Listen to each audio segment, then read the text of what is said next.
오늘도 말씀을 깨닫는 지혜와 응답받는 기도의 은총이 우리에게 넘치게 될 줄로 믿습니다. 오늘 우리는 디모데전서 2장의 말씀을 또 살펴보며 은혜 받기를 원하는데요.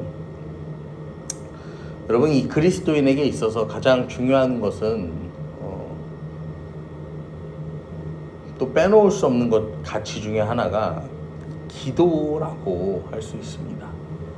그래서 이 기도는 하나님과의 대화, 또 하나님 이 성도의 영적인 호흡, 그래서 끊어지지 않아야 하는 것이 아주 중요하죠. 그런데 우리는 이 예모가 좋아하는 그 영상 중에 바쁘다 바빠 이러면서요, 이 바쁘다 바빠 현대사회 이제 이런 하는 게 있는데, 여러분 이 시대는요 너무 바빠요. 할 게 많아. 그래서 매일 삶의 자리에서 놓치지 말아야 할 것들이 기도인데요, 하나님과의 소통인데, 이 기도의 자리가 확보가 잘 안 되는 게 현실입니다. 그래서 저도 이 지난번에 한번 이 선포를 못했어요. 이게 아침에 일찍 나가고 밤에 늦게 들어오고 하니까 이게 어떻게 하다 보니까 이 날을 맞출 수가 없더라고요. 그래가지고 이게 이제 한번 다음날에 2개를 연달아서 한 적이 있는데, 여러분 그렇게 우리가요 숙제가 주어지니까 어때요? 숙제가 지어지니까 하는 거예요. 어제도 이제 제가 10시에 어제 저녁에 이제 제가 또 다른 데 강의가 있어가지고, 성경 강의가 있어갖고 밤에 이제 10시에 이제 이게 끝났어요.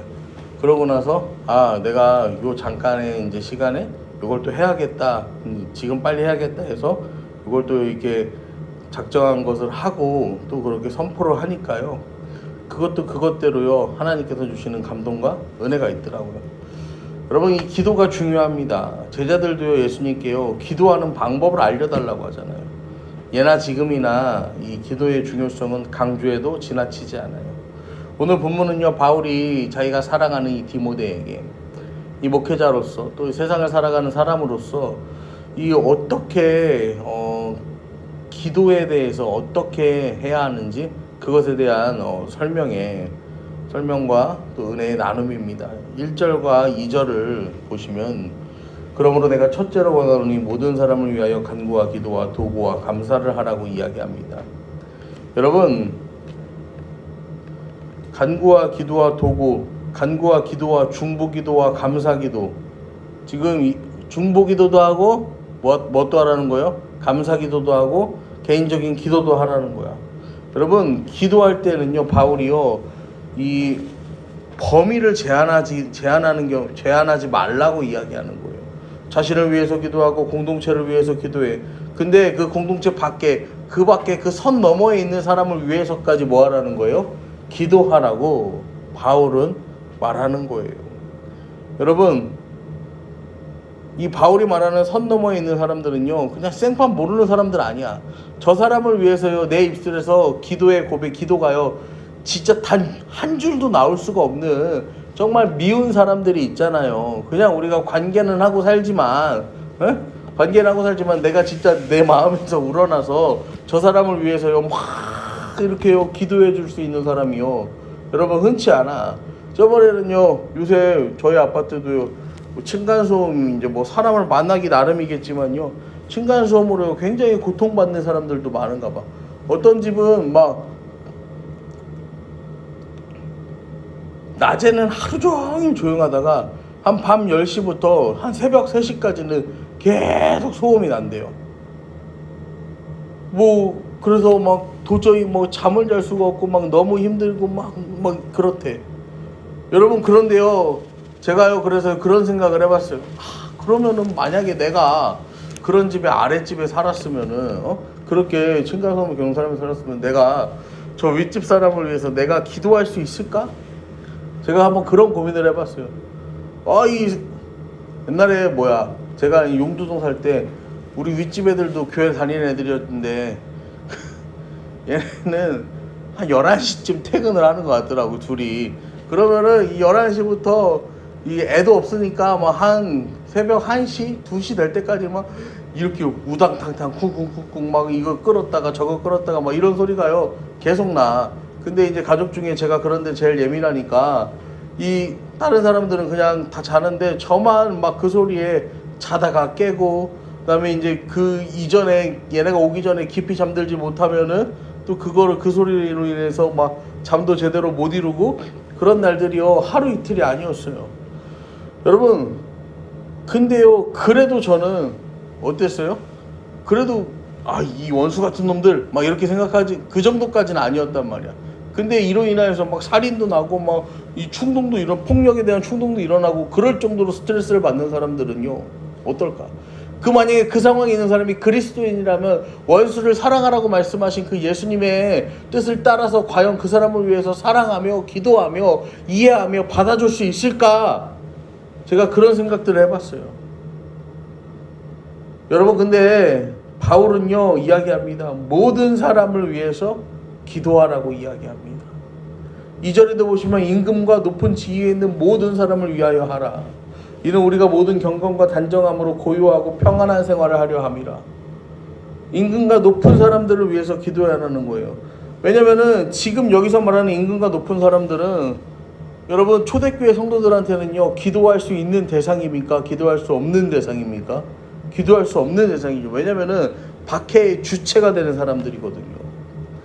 잡아서 칼과 창으로 찌르고 잡아다가 짐승의 먹이로 주고 저기 로마로 끌고 가서 그 검투장에 노예로 쓰고요. 기독교인들을 잡아서 인간 몸에다가 송진을 발라서 인간 횃불로 쓰고, 여러분 그게 초대교회가 받는 그 박해와 환난들의 극히 일부였잖아요.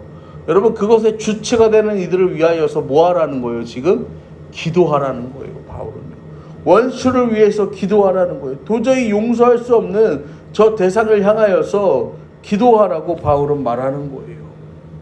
여러분 우리는요 우리의 생각과 기준이 아니라 예수님의 명령에 따라서 기도해야 함을요 기억하시기를 바랍니다. 그러면서 바울은 모든 사람에 대해서 기도해야 되는 이유에 대한 당위성을 이야기합니다. 3절부터의 말씀입니다. 이것이 우리 구주 하나님 앞에 선하고 받으실 만한 것이니. 여러분 기도 그 자체가요 선하고 하나님이요 받으실 만한 일이다 라는 거예요. 내가 하나님께 무엇을 드릴까? 여러분 고민할 게 없어요. 우리가 기도하는 것 그 자체가 뭐예요? 하나님이 기쁘게 받으시는 거예요. 여러분 성도가 기도해야 하는 이유가 여기에 있는 거예요. 하나님이 받으시니까요.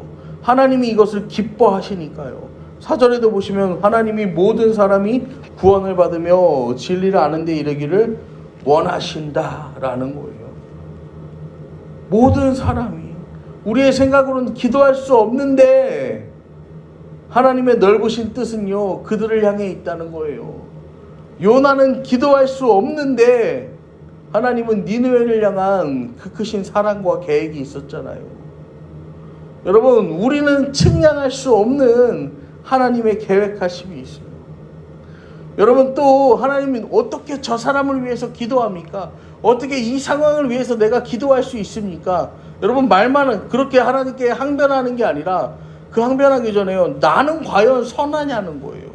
내가 무슨 절대 선도 아니고 내가 무슨 절대 진리도 아닌데 왜 하나님이 기도하라고 하는데 하나님이 용서하라고 하는데 하나님이 사랑하라고 하고 하나님이 이해하라고 하는데 나는 하지 못하는가? 오늘도 우리가요 이것을 반성하며 회개하며 주님 앞에 나아가야 돼요. 그러면서 바울은요 이 예수에 대해 이야기합니다. 하나님은 한 분이시오 또 하나님과 사람 사이의 중보자도 한 분이시니 사람이신 그리스도 예수라. 그가 모든 사람을 위하여 자기를 대속물로 주셨으니 기약이 이르러 주신 증거니라 라고 이야기합니다. 여러분 예수님은요 자신을 대속물로 드립니다. 남의 죄를 대신해서 벌을 받거나 속죄한다는 거예요. 명목상 형식상의 행위가 아니라 실제로 자기 생명을 희생하여 드리는 희생의 제물로 예수님은요 그렇게요 이 땅 가운데 오셨다라는 거예요. 기약이 이르러 주신 증거라는 거예요. 여러분 이미 정해진 때에 이루어진다는 뜻이에요. 하나님 말씀하신 기약이요, 언제인지 알 수 없지만 이미 그때는 정해져 있고 이미 그날은 우리를 향하여서요 다가오고 있다라는 거예요. 그래서 7절에 이를 위하여 내가 전파하는 자와 사도로 세움을 입은 것은 참말이요 거짓말이 아니니 믿음과 진리 안에서 내가 이방인의 스승이 되었노라 라고 바울은 이야기합니다. 하나님이 말씀하신 모든 사람들의 범주에는요 이방인도 포함되는 거예요. 당시 유대인들은요 선민의식이 있었죠. 그래서요 자기들을 제외하고는 다 세상에 필요가 없는 존재. 이방인은 지옥의 불쏘시개였단 말이에요. 유대인들에게는. 그 시대에 바울은요 이방인을 위한 사도로 부르심을 받았다 이야기하면서요 자기에게 주어진 그 사명을요 묵묵하게 감당하며 나아갔던 것입니다. 여러분 이거는요 오늘을 살아가는 우리에게도요 동일하게 맡겨진 사명이에요. 기도할 수 없는 자를 위해서 기도하고 사랑할 수 없는 자를 사랑하고 이해할 수 없는 자를 이해하는 것들은요 여러분 내 힘과 내 능력으로 이건 못하죠.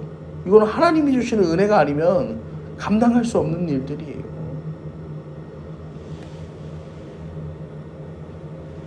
우리 예모가요 어떤 때는요 뭐라고 하냐면은 누나가 없었으면 좋겠다고 이야기를 하죠. 근데 또 어제는요 저한테 그러는 거야. 누나는 나랑 놀아주니까 누나는 그냥 집에 있으라고 하고 예담이는 또 갖다 버리래.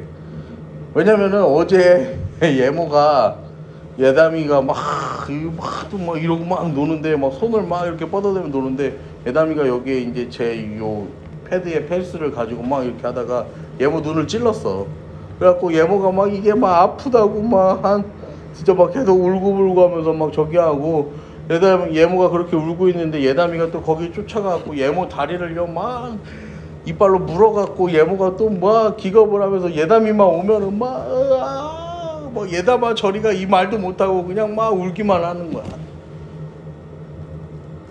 근데 그러고 또 시간이 지나면 예담이는 예쁜 동생이니까 예담이만 남겨두고 또 누나는 다 없어지라고 해. 그런 말을 이제 또 며칠이 지나면 예모가 또 할 거예요. 여러분 그건 뭐예요? 어린아이 같은 신앙인 거예요. 우리의 신앙이요 어린아이와 같다는 건 그런 거예요. 이 사람이 이때 나한테 만족을 주면은 괜찮아. 근데 또 마음에 안 들면은 저 사람한테 내가 미워했던 저 사람한테 또 뭐 하는 거야? 또 저기를 하는 거야. 여러분 그리스도의 사랑은 성숙한 그리스도인의 기도는요 그게 아니라는 거예요. 오늘도 주님께서는요 우리가 우리의 삶 가운데 각자의 기도의 지경이 넓혀지며 주님의 뜻을 이루어 나가기를 원하십니다. 여러분 오늘도 주님이 주시는 그 마음으로 기도하고 여러분 그 마음으로 간구하며 그 마음으로 승리하는 저와 여러분 되기를 간절히 축원합니다.